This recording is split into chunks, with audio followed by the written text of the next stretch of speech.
ఓం నమ శివాయ శ్రీమాత్రే నమ. మిత్రులకి శివభిలాషులకి అలాగే నన్ను ఇంతగా ఆదరిస్తున్న యూట్యూబ్ ప్రేక్షకులందరికీ కూడా పేరు పేరు ధన్యవాదాలు. మిత్రులారా, మీ అందరికీ కూడా పరాదేవత ఎల్లవెల్లలా మీతో ఉండి మీ మనోవాంఛ నెరవేర్చాలని మనస్ఫూర్తిగా కోరుకుంటున్నాను.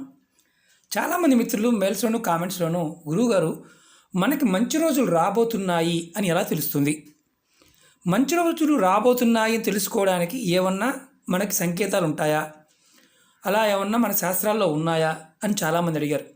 మిత్రులరా, కాలం చాలా గొప్పది. ఎందుకంటే మనం అందరం కూడా మానవ జన్మ ఎత్తిన తర్వాత కాలానికి లోబడి మాత్రమే వెళ్ళాలి. కాలాన్ని అతిక్రమించి వెళ్ళడానికి ఏది ఉండదు.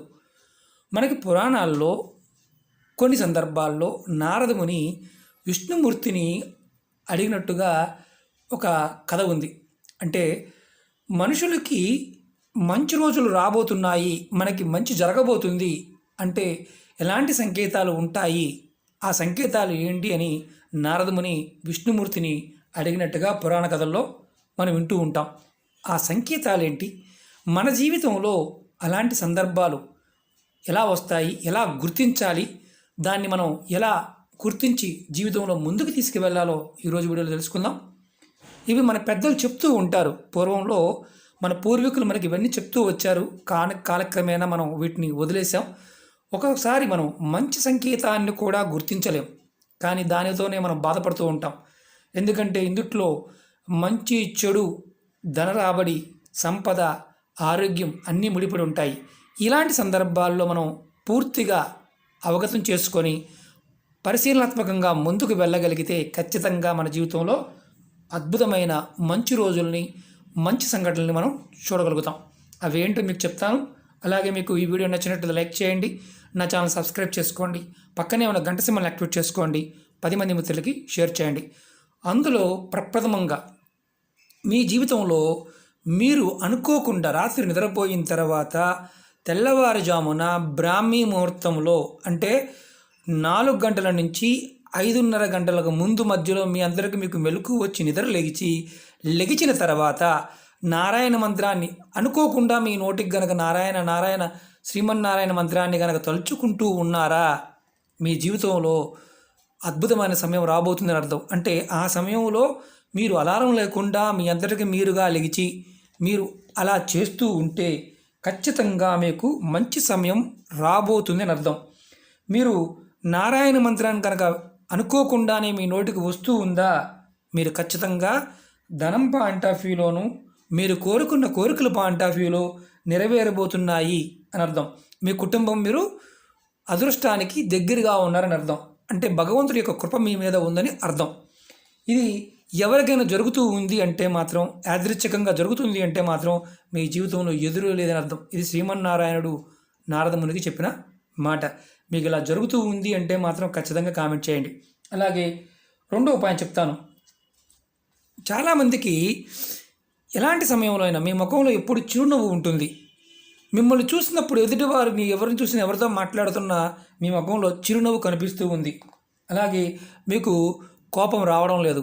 అంటే అనవసరంగా మీరు ఎవరిని కూడా దూషించడం లేదు. మీకు అలాంటి మానసిక స్థితి ఏర్పడింది. ఇదేంటి, వాడు నన్ను ఇలా అన్నా నాకు కోపం రావడం లేదు, వాడి మీద నాకు జాలి కలుగుతుంది, వాడిని చూస్తే నవ్వొస్తుంది అని మీకు అనిపించింది అంటే, మీ మనసులో ఇలాంటి భావం కలుగుతుంది అంటే మీకు త్వరలో మీరు కోరుకున్న ప్రతి కోరిక నెరవేరుతుంది. మీకు భగవంతుడి యొక్క కృప ఉంది, మీకు కాలం మీకు సహకరిస్తుంది అని అర్థం. ఇది చాలామందికి అర్థం కాదు. కొంతమంది అడుగుతూ ఉంటారు, గురువుగారు మాకు ఎందుకు రావడం లేదండి అని అడిగేవారు ఉంటారు. దాని అర్థం ఏంటంటే భగవంతుడి యొక్క కృప మీ మీద ఉంది, కాలం మీకు సహకరిస్తుందని అర్థం. ఇది రెండో పాయింట్. అలాగే మూడో పాయింట్ చెప్తాను. మీకు ఇంటి గుమ్మం దగ్గర ప్రతిరోజు ఆవు తినడానికి మీ దగ్గరకు వస్తుంది. మీరు మేత పెట్టకపోయినా మీ ఇంటి ముందుకు వచ్చి నిలబడుతుంది. మీరు మేత పెడుతున్నారు అంటే మీకు అద్భుతమైన గొప్ప రోజులు రాబోతున్నాయని అర్థం. ఎందుకంటే ఆవు మీ ఇంటికి వచ్చి ప్రతిరోజు మేత అడుగుతుంది అంటే మీ అదృష్టం మారబోతుందని అర్థం. అలాగే మీ ఇంటిలో ఇంకా కొన్ని చిహ్నాలు ఉన్నాయి. జంతువుల పాయింట్ ఆఫ్ వ్యూలో పిల్లలు పెట్టినా, పిచ్చుకలు కానీ ఏదన్నా గూడు పెట్టి పిల్లలు పెట్టి అవి మేత కోసం మిమ్మల్ని అడుగుతూ ఉన్నా మీకు అంటే శుభం జరుగుతుంది. మీ ఇంట్లో మీ కుటుంబం, భార్య, పిల్లలు ఎదుగుదల ఉంటుంది. మీకు రాబోయే రోజుల్లో ఆర్థికమైన మంచి రోజులు రాబోతున్నాయని అర్థం. చాలామంది పక్షి గూడు పెట్టింది కదా అని తీసేస్తూ ఉంటారు. పిల్లలు పెట్టి అది మీకు మేత పెట్టింది అంటే మీరు మేత పెడుతున్నారు, మిమ్మల్ని మేత అడుగుతుంది అంటే రాబోయే రోజుల్లో శుభం అని అర్థం. అలాగే మీకు పొరపాటున పావురాలు అవి గూడు ఏర్పాటు చేసుకొని అలా ఉండిపోతున్నాయి అంటే తీసివేయాల్సిన అవసరం ఉంటుంది.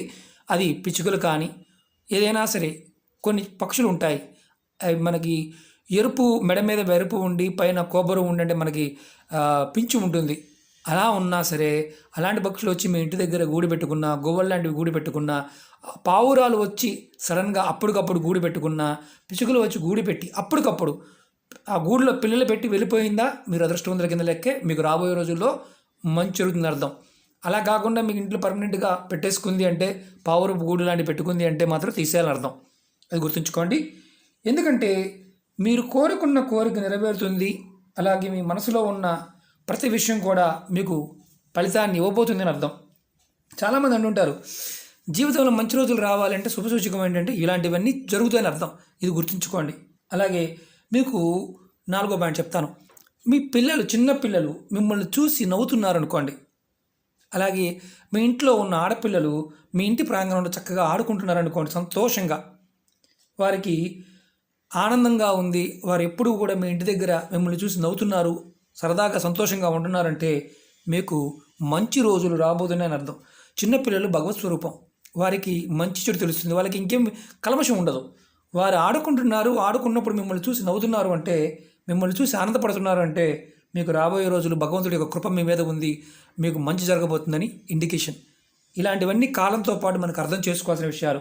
అలాగే ఇంకొక పాయింట్ చెప్తాను. మీకు ధనం, డబ్బు ఎప్పుడు ఖర్చు అయిపోతూ ఉంది, కానీ రాబడి లేదు అనుకున్న సమయానికి ఏదో ఒక రూపాయన మీకు ధనం వస్తుంది. అలాగే బంగారపు వస్తువులు కూడా, అలాగే ఆస్తులు కానీ వస్తువులు కానీ వాహనాలు కానీ అనుకోకుండా డబ్బు లేకుండా కూడా మీరు సడన్గా కొనగలిగారు అంటే మీ మీద భగవంతుడి యొక్క కృప ఉందని అర్థం. మీకు మంచి రోజులు రాబోతున్నాయి, మీకు భగవంతుడి యొక్క ఆశీర్వాద బలం ఉందని అర్థం. దాన్ని మీరు అప్పుగానో లేకపోతే ఇంకోటి చూడమాకండి. అంటే రాబోయే రోజులు మీకు ఖచ్చితంగా దాన్ని తీర్చగలుగుతారు అని అర్థం. అలాగే మనం నిత్యం పూజ చేస్తూ ఉంటాం. నిత్యం పూజ చేస్తున్నప్పుడు స్వామివారికి పెట్టిన, ఇంట్లో దేవుడి పటాలకు పెట్టిన పువ్వులు కానీ, బొమ్మలకు పెట్టిన మాలలు కానీ, పెట్టిన బొట్టు కానీ, అంటే గంధం కావచ్చు, కుంకుమ కావచ్చు, రాలినా మీరు యోగ్యత, మీకు అదృష్టం కలుగుతుందని అర్థం. మీరు పూజ చేస్తున్నప్పుడు మీ కన్ను అదరటం కానీ, మీ శరీర భాగాలు అదరటం కానీ జరుగుతూ ఉంటాయి. కొంతమంది తప్పుగా భావిస్తూ ఉంటారు, అలా జరగడం ఏమి నష్టం లేదు, దానివల్ల మంచి జరుగుతుందని అర్థం. మనకి శాస్త్రంలో కొన్ని సందర్భాల్లో ఇండికేషన్స్ అంటారు వీటిని. ఆ ఇండికేషన్స్ ఉన్నాయని శ్రీమన్నారాయణ చెప్పాడు. ఇలా జరుగుతుంది అంటే ఖచ్చితంగా మీకు మానవుడికి మంచి జరుగుతుందని అర్థమని స్వామివారు చెప్పడం జరిగింది. కాబట్టి తప్పుగా మీరు భావించమాకండి. అది మీకు రాబోయే రోజుల్లో మంచి జరుగుతుంది, మంచి జరగబోతుంది అర్థం. అంటే కుటుంబ సభ్యుల్లో మీ కుటుంబ సభ్యులు మీకు సహకరిస్తారు, ధనాకర్షణ కలుగుతుంది, ధనలాభం కలుగుతుంది. అలాగే మీరు చేస్తున్న పూజ మీకు ఫలితాన్ని ఇస్తుందని అర్థం. అలాగే మీరింటి నుండి బయటికి వెళ్తున్నారు, ఏదన్నా పొద్దున్నే ఉదయాన్నే మీరు డ్యూటీకి కావచ్చు, వ్యాపారం కావచ్చు, మీకు సాధువులు కనిపించారు, అలాగే బ్రాహ్మణోత్తములు ఇద్దరు కనిపించారు, మీకు చిన్నపిల్లలు నవ్వుతూ కనిపించారు, మీకు ఆవు ఎదురయ్యింది, ఆవు కనిపించింది, ఖచ్చితంగా మీకు ఆ పని పూర్తవుతుందని అర్థం. చాలామంది తప్పుగా భావిస్తారు, ఏంటి అలా జరిగిందని అనుకునేవారు ఉంటారు, కానీ అది ఇండికేషన్ ఏంటంటే మీకు కాలం సహకరిస్తుందని అర్థం. అలాగే మీకు అనుకోకుండా సాయం సమయంలో కానీ, అంతకుముందు వీడియోలో కూడా నేను చెప్పాను, ఉదయం కానీ సంధ్య సమయం అంటాం, అంటే ఉదయం, మధ్యాహ్నం, సాయంత్రం, సూర్యుడు ఉదయించేటప్పుడు, సూర్యుడు అంటే కరెక్ట్గా నిట్ట మధ్యాహ్నం ఉన్నప్పుడు, సాయంత్రం సూర్యుడు అస్తమిస్తున్నప్పుడు మీకు ఎవరో సడన్గా మీ చేతిలో పాలు కానీ, నీరు కానీ, లేదంటే స్వీట్స్ కానీ మీ చేతిలో పెట్టారనుకోండి, సడన్గా మీకు మంచి సమయం రాబోతుందని అర్థం.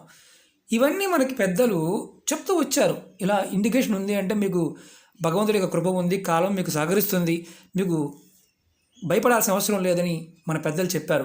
చాలామంది ఏమంటారంటే భయపడుతూ ఉంటారు. ఆ భయాన్ని వదిలేయండి. మీకు పాలు కానీ, నీరు కానీ సంధ్యా సమయంలో మీకు ఎవరన్నా అనుకోకుండా ఇచ్చినా, మీరు తీసుకున్నా, మీకు రాబోయే రోజులు అద్భుతంగా ఉన్నాయని కాలం చెప్తున్న విషయం. అంటే ఇలాంటి విషయాలు మనకి పెద్దలు ఎన్నో చెప్పారు, మన పూర్వీకులు చెప్తూ ఉంటారు. అలాగే మనకి పువ్వులు అంటే సడన్గా సాయంత్రం సమయంలో మన పెద్దలు చెప్తూ ఉంటారు, పువ్వులు వాసన అంటే మంచి పర్ఫ్యూమ్ ఉన్న పువ్వుల వాసన మన ఇంటి గుమ్మం దగ్గర కానీ మనకు అలా అనిపించింది అంటే లక్ష్మీదేవి మన ఇంట్లోకి వస్తుందని అర్థం. అది చాలామందికి తెలియదు, కొంతమంది భయపడుతూ ఉంటారు. కొంతమంది అంటూ ఉంటారు, గురువుగారు సాయంత్రం 6 తర్వాత మా ఇంట్లోకి సడన్గా గజ్జుల సౌండ్ వచ్చిందండి, ఏదో శక్తి ఉందని భయం వేస్తుందండి, ఒక పర్ఫ్యూమ్ వాసన వచ్చిందండి, అది ఏమైనా ఇండికేషన్ అడుగుతూ ఉంటారు. అది కూడా మంచిదే కానీ చెడు మాత్రం కాదు. ఇలాంటి విషయాల్ని, ఈ 10 విషయాలను మీరు గుర్తించగలిగితే మీ ఇంటిలోకి మీకు రాబోయే రోజుల్లో మంచి జరగబోతుంది, మంచి రోజులు రాబోతున్నాయని అర్థం. అంతేగాని నెగిటివ్గా మాత్రం తీసుకోమాకండి. ఇలాంటి సంకేతాలు మీకు జరుగుతున్నాయా? కంపల్సరీగా కామెంట్ చేయండి. మీకు ఈ వీడియో నచ్చినట్టు లైక్ చేయండి, నా ఛానల్ సబ్స్క్రైబ్ చేసుకోండి, పక్కనే ఉన్న గంట సింబల్ని యాక్టివేట్ చేసుకోండి, 10 మంది మిత్రులకి షేర్ చేయండి. ఓం నమః శివాయ, శ్రీమాత్రే నమః.